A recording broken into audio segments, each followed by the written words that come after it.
Welcome to Ready Set RC, and today we have the Arrma 1/10 Outcast 4S V2 stunt truck. We have it in the blue model, and at the time of this video, this is probably one of the most highly anticipated RCs from Arrma. And the reason why I say that is this truck has been sought after for probably the last 2 years.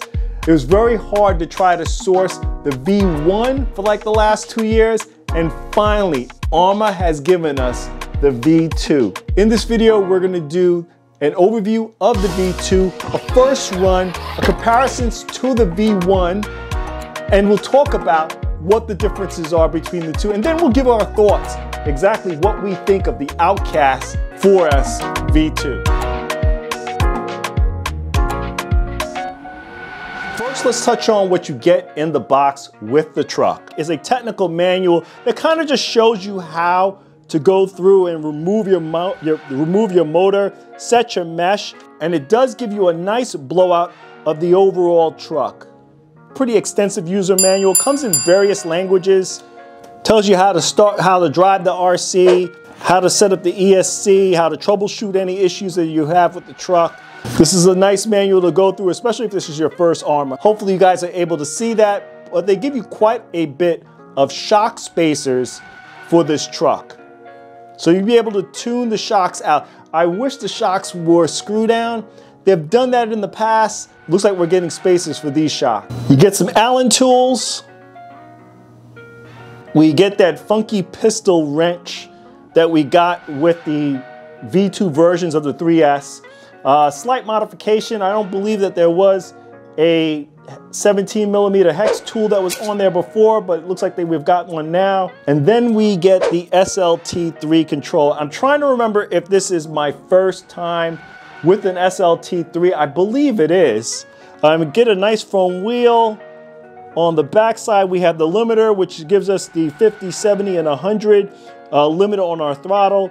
You have the throttle reverse, steering reverse, on-off switches over here on the rear.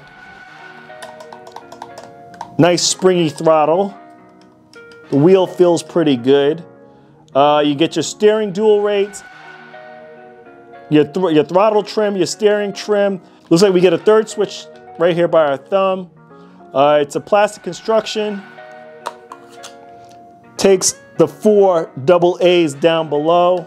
Well, otherwise a very simple controller. We're gonna see how this performs, and if I don't like it, the great thing about the receiver on these trucks, I can always bind it up to my DX controllers. So that will be what I'll do if I do not like how the SLT performs. And I remember the previous model, they gave us that horrible transmitter. I don't even want to remember what that was. But now we have the SLT3. I don't know how much more of an improvement this is going to be to the previous transmitter that came with this, but nothing can be worse than what was coming on the V1s before with this truck. And for you guys who like to jump around in the video, I will leave chapter marks in the description, and you will see it on the timeline of this video of to where to jump around for each section of the video. But let's get into the Arrma Outcast 4S V2. This truck, guys, I gotta say the blue pops. I already had the bronze in the V1, so I didn't want to get the bronze again for this truck. Wanted to change it up a little bit, and there's a lot of differences I'm seeing with this new truck. So one of the things that you're gonna notice about the truck, guys, is that the wheelbase is a little bit longer than the previous version. It is about 1.08 inches longer than the previous version. We'll see if that really matters between the two trucks, but I will definitely tell you when it comes to that longer wheelbase, you're gonna get a little bit more stability. So let's see how that acts when we take this truck out. As for the width, that also did increase. We're looking at about 1.72 increase in the width of the truck compared to the version 1 of the Outcast 4S. I will say I never really had an issue with the stability of my V1, but I'm glad to see that these changes are made, and we'll see if it really makes a difference to the V2. Some of the carryovers from the V1 to the V2 is going to be that modular design setup that we have with the 3S and the 4S lineups, and that basically means of how we disassemble the rear clip, the front clip of this truck, the motor, everything is modular, so it just comes off in pieces and we're able to work on the truck a lot easier than some of the other models that are out there. This truck now has aluminum bodied shocks on here, whereas the V1 had the plastic bodied shocks. Those had a little bit of issue with leaking, but on my V1 I made some modifications, so when you see it compared to this truck, it's not gonna quite be what a typical V1 is going to look like. This truck is sporting the D-boot backflips. One of the things that I'm hoping the camera picks up is that we now have a 17mm nut on the truck. Before we had that stub axle that came out and it had to screw down the nut to the wheel. It did have a 17mm hex, but it had that funky setup where it had a stub axle coming out and we had to screw a nut down to it. Vented tires now. This truck has steel input and main diff gears, a new CVD slider drive shafts for the front and rear axles on this truck. I never had a problem with my axles on my V1, but I'm glad to see that they've made that modification on this truck. But let's go through it front to back. You get a nice composite front bumper, a metal hinge pin retainer. Looks like we have a sway bar going on in the front. As I mentioned before, you have the aluminum coil over oil-filled shocks, and these shocks require spacers to be put in there. These are not screw-down shocks. We have a nice composite shock tower on the truck as well, and we have an adjustable body mount system on this truck. There are adjustable turnbuckles in the front to adjust the camber and the toe. We have nice thick composite support arms on this truck too. Adjustments for the shocks upper and lower are none. They are fixed. We do not have adjustments for that on this truck. Looks like we have a composite caster blocks on this truck. As I said before, the drive shafts on the front and also on the rear. It is a spline CVD system, and this is new for the V2. There is a composite Arrma bar. We have an aluminum tower-to-tower brace on this truck. Center drive shaft on this truck is telescopic. It is composite, but it does have that bearing in the middle to help with vibration. A nice large battery tray. It has two battery straps that are going to be able to affix the battery. On the rear, we have adjustable turnbuckles again, but only camber is adjustable in the rear. Telescopic drive shafts again in the rear. Nice thick composite support arms with a sway bar system also in the rear. As for the shock adjustments in the rear, we have no adjustments at the top of the shock tower, but down at the support arm, there are two adjustments on there. We have a metal hinge pin retainer, a nice wing coming off the rear, and we have a wheelie bar, and this is the one change that I made on my V1 that it looks like they did on the V2. We have rubber wheels for the wheelie bar. And I will say that's one of the things that I'm happy to see that they made that change, because when you did the impact with the plastic wheels that they used to have before, it kind of hung up the truck a little bit when it hit the wheelie bar, but I'm glad to see that they put the rubber wheels on there for a little bit more absorption when you hit that wheelie. I'm seeing some holes on the support arm. I'm probably thinking that's going to be for mud guards that are eventually going to come out for this truck. As for the servo, we're looking at an S65. The servo that's in the V2 is a 16.7 kilogram servo. It's about 232 ounces of torque. They're saying it's about 32% stronger and 5% faster than the previous servo, which was the ADS 15M. I thought those were a little underwhelming before. For the ESC, we're looking at a Spectrum Firma 120 amp Smart ESC. It has IC5 connectors and it is waterproof. And for the motor, we're looking at a Spectrum Firma 3668 2400 kV brushless motor. It's a 4-pole motor.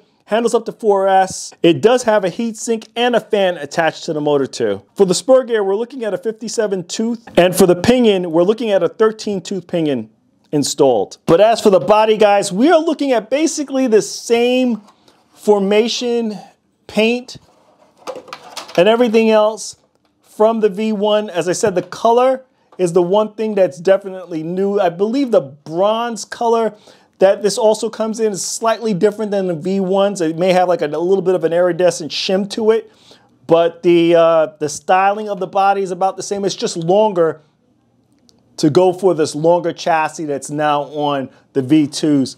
But it looks stunning, guys. Really looks stunning. We have the retainers on the shell for the body clips. Wish there was a little bit of a kick up on these body pins. Makes it a little bit easier to pull them out. That's nothing that we can't put on there afterwards if that's what you choose to do. These bodies tend to hold up pretty good, and when I show you the V1, my V1 is held up pretty well. We have the screws on the top. That's basically if the truck was ever to go on its lid, it would show those sparks. It is for the stunt-like driving. There's times that if you have this thing running on 4S, that the truck will actually flip on its lid and flip back. I've done it maybe a few times on mine, and it will show some sparks from the screws on the top of the truck. But the body does hold up fairly well on this truck. If you do feel like you need to put a little bit more reinforcement, feel free to do so. But that's enough on the V2. Let's get the V1 out and let's do some comparisons between the two trucks. So here we are, guys. We got the V2 over here, V1 over here, and a couple things I wanted to show you really quick before we go into a comparisons between the two trucks. This is a V1 backflip. This is the LP backflips. I did not aerate these tires on the outside, and I am noticing too, they don't come that way either. That's one of the things I mentioned early on in the video, that I was wondering if they did, and in fact they did not. They did not come aerated on the outside of the tire on the V1s. That is something new for the V2s. The other thing that I'm noticing, and I don't know if it's because my tires are a little bit more worn in and broken in, but I'm noticing a slight height difference on the tires. These V2s seem ever so slightly, I don't know if you can pick it up on the camera, taller than the V1s. It's not by much. And it could be, as I said, it could be the amount of wear that I have on my V1s, but there is a slight height difference between the two. Now, I wanted to also show you guys what I was talking about too, and I left it off on this truck, is these stub axles I was talking about before. So hopefully that angle is a little bit better. You have a stub axle that now is on the V1s that this is now removed. This is just a 17 millimeter hub on the trucks, and you have the 17 millimeter hex on there, and it works perfectly. Well, the V1s, you had the stub axle coming out. You had a 17 millimeter here, but there's a stub axle that was coming out with the truck. You could replace this, but stock, this is how it came. And this was the funky nut you had to put on with it. Yeah, there are some other companies that had this same funky setup. I never had an issue with the truck. I never had an issue with these nuts backing off. But yeah, this is what was going on this truck when it first came out, is this was the setup. But there we are. I have the V1 all buttoned up now, rear tires back on, and you guys can see the differences up front between the two trucks. As I said, I had the bronze version on my V1, but this is what the truck looks like. I do like how the front bumper kind of mated up with the body on the V1, a lot better than what I'm seeing on the V2. But as you guys can see, my V1 got some scrapes and scratches, but it held up well, guys. I mean, this thing held up pretty well. Probably one of the best bodies I've had that has taken some abuse. And I was mentioning before, as you guys can see how the screws, they scratch off, and that's what happens when you flip the body over and run it, and it shows the sparks. But that was the other thing that was going on with it. But for the most part, it held up well. You see the scrapes and everything else. Hopefully you guys can see the scrapes and everything else that was going on in the front, but it's held up pretty good, guys. For size comparisons, you guys, I mentioned that before in reference to the 1.07 inches that you're getting in regards to the overall wheelbase of the truck, the additional length that you get between the V1 to the V2. As for the width, I'm going to give you another angle and show you what the width looks like. But there is an increase in the width of the V2 as well, and I'll show you guys what that looks like. And that's what we have right there, guys. This is what we're looking at in regards to the width differences between. It is quite a bit. I mean, now I don't know how that's showing up on camera, but in the studio, that's a lot.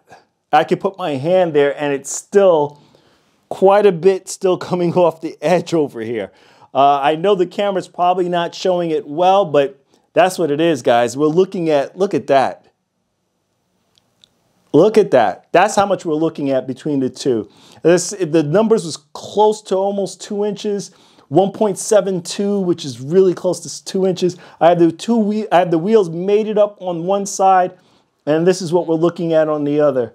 Now, getting the shells off, the previous power system was all Arrma. We had an Arrma motor, Arrma ESC, an Arrma servo that was provided on it. And now we're getting Spectrum products that are on the V2. I'm trying to remember what connectors came on here, but I mated up XT90s onto this truck. It may have been like pigtails. Wow, the shock tower between the two trucks, it is so much beefier on the V2 versus the V1. The shocks you're seeing from this truck, I believe, if I can remember correctly, I actually got these off of the Arrma Typhon, and they work perfect the way they're set up now, but that was what I decided, because at the time, there was no options for the leaky plastic shocks that we were getting with this truck. Now, I'm looking at the turnbuckles between the two trucks.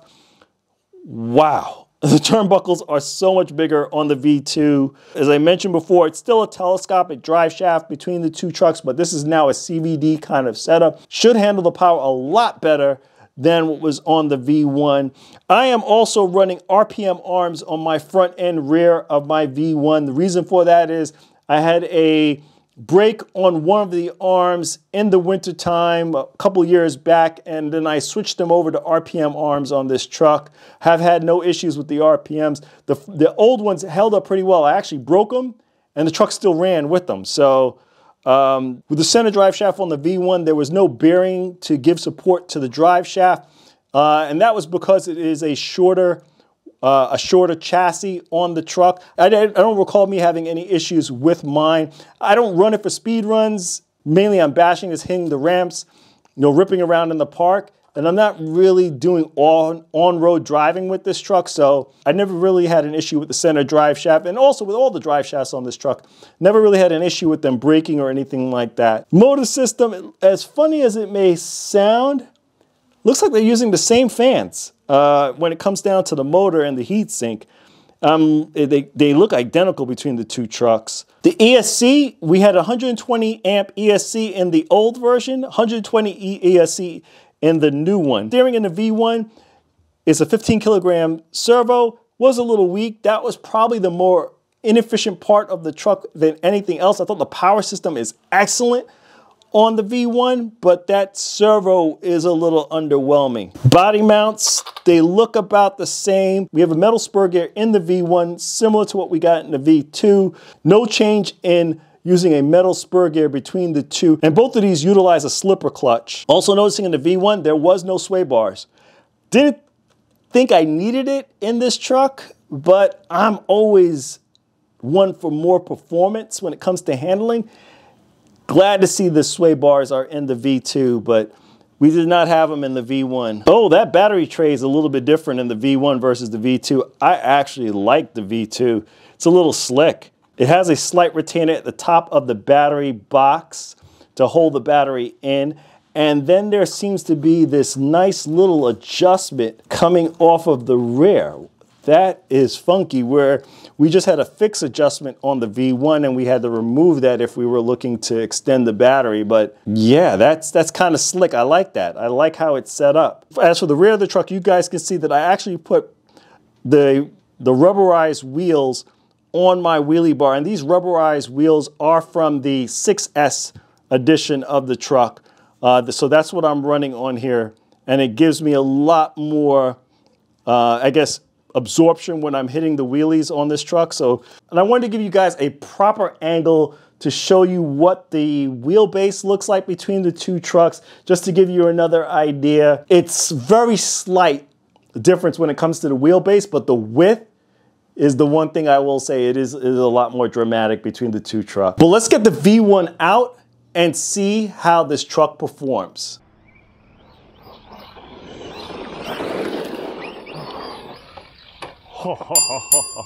Some nice power with the 4S.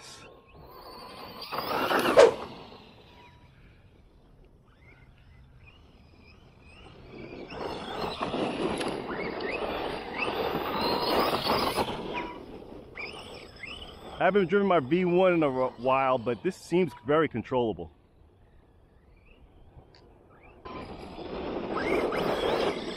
Servo's a little slow, but I don't think it's too bad for this application though.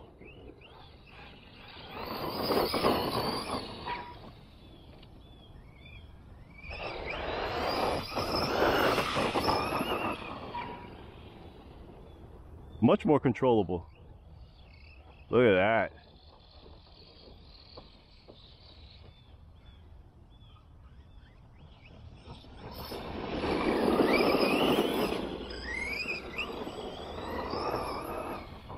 Yeah. I like what I'm feeling.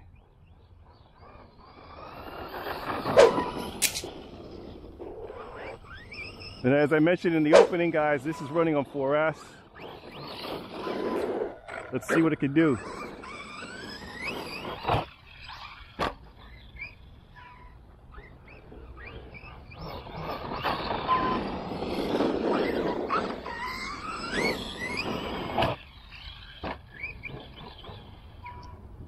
Let's see what how the turn ratios are going each way. Let's try left.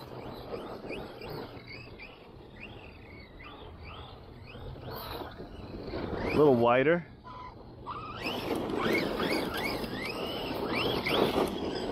No, it's about the same on both ways. Maybe a little wider going left.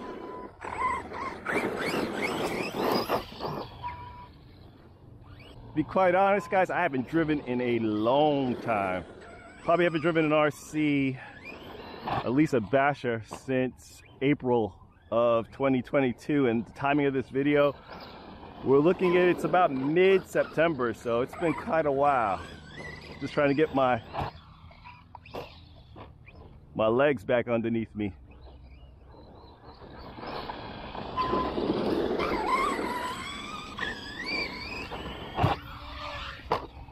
Oh, come on, yes!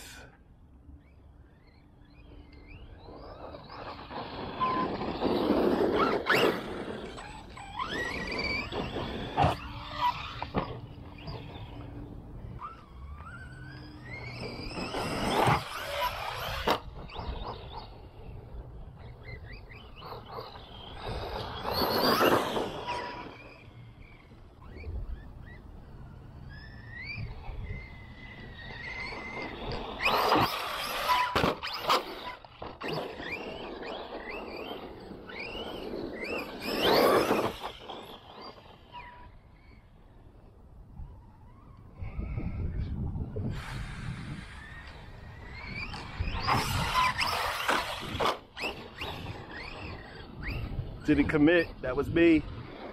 Should have committed.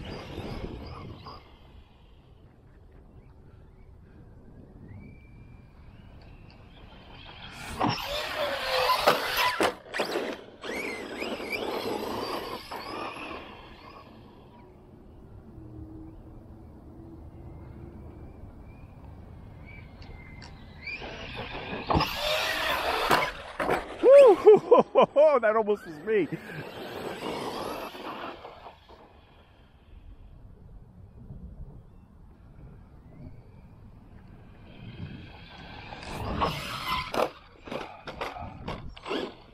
That was nasty. Still good.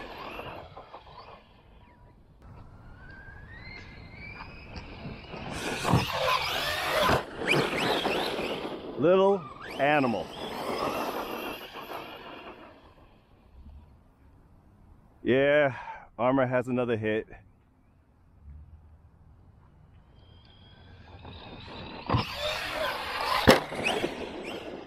Another hit, Arrma. At least in my books it is. This, as much as I like, whoo, that was coming right at me. As much as it's probably from talking once again.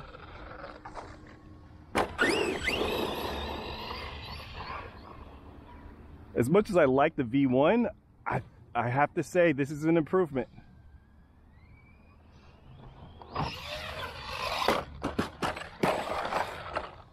Too much talking and driving.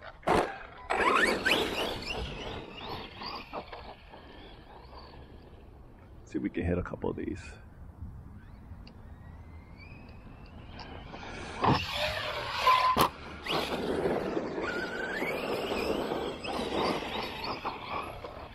Yeah, as much as I like the V1, I think this may be worth it, guys. I thought the changes would be minimal, but I don't think they are.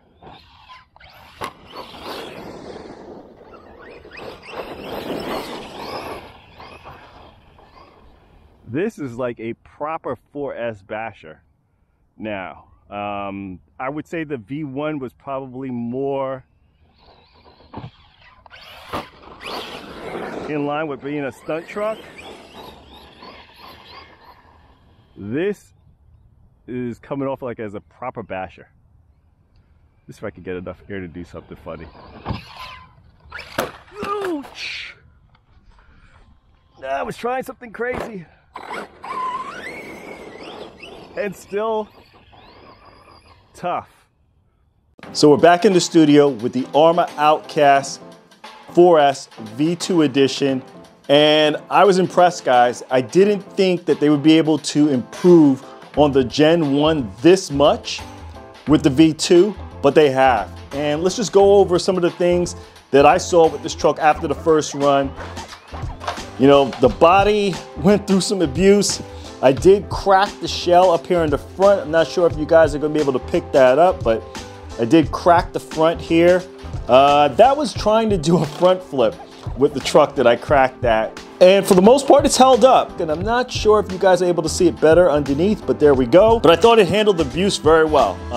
You know, kudos to Arrma putting together a pretty good truck. And we do have like a little bit of a dimple going on in the rear from the body too, and that's from it hitting the shock tower in the rear. But outside of that, the usual dimples you get from hitting the front shock tower, you can put some support there to prevent that from happening. I thought it held up pretty well with the abuse that I was putting through it, because this thing was just doing tumbles. So you guys are aware, this is the pack I was running in it. It's a, say Arrow RC, but really it's a Power Hobby pack. It's 4S, 6500 MAH, and it's a 100C pack. This is the pack I was running in the truck. This is typically what I run when I want to run 4S on any of my trucks. I run these packs. They perform pretty well, and it performed excellent in this truck, but this is what I was running in it. I do run a connector that goes from XT90 to EC5, and that's what I use to get this thing to power up the truck. Now let's go over a damage report of the truck. No damages, guys. The drive shafts, everything held up well. I am knowing a little bit of markings from the drive shafts in the front from the springs. There's just a little bit of closeness between the springs and the drive shafts up in the front, but that's the only thing I noticed on the truck. There's no damages with any tie rods, anything else, any breakages, zero, guys. I had no breakages on this truck. The tires, the wheels, everything held up well. The chassis held up well, no brakes whatsoever, and I was going through some real tumbles.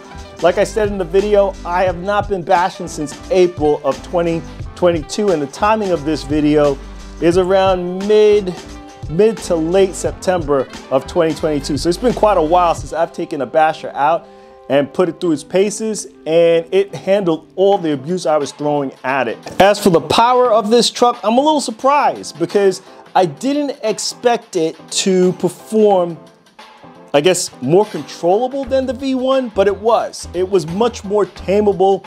The wheelies were controllable. The air control of this truck is a lot better than the V1 with the Arrma electronics in it. And I was a little surprised by that. I thought the Spectrum electronics would not handle as well as the Arrma electronics did, but it handled pretty well. The servo, it is a little slow. Is it as slow as the first one? No, but it is a little slow. I think for this application, it works well. If there's any parts of the electronics that you're gonna want to swap out, it's gonna be that servo. The big issue that we had with the V1 was the leaky shocks, shocks breaking. No issues with them on this one. I had no issue with leaky shocks. My only damage with my V1, I hit a curb and smashed one of the support arms. No brakes on support arms on this truck whatsoever. The backing out of the slipper clutch, which we had in the V1, so far in the first run, I don't have that issue, guys. I can't report back that that's an issue on this one at all. So it's, you know, from durability standpoint, I thought this truck handled well. I think the one thing that we're gonna want to take notice going forward is how well does this plastic chassis hold up to all the bashes and crashes and everything that we do. but you know, after the first bash, I have to report that it did well. Now, is this worth it? If you guys have a Gen 1, do you think there's that much of an improvement to buy a Gen 2? And I have to say yes, guys. This is feels like a completely different truck than the Gen 1. The Gen 1, if I was to kind of categorize it, just felt like a stunt monster. It would really uncontrollably, just a really fun truck to own and drive. For backflips, you didn't even need to know how to do a backflip, and it would just do it. As for this, a little bit more finesse to your driving.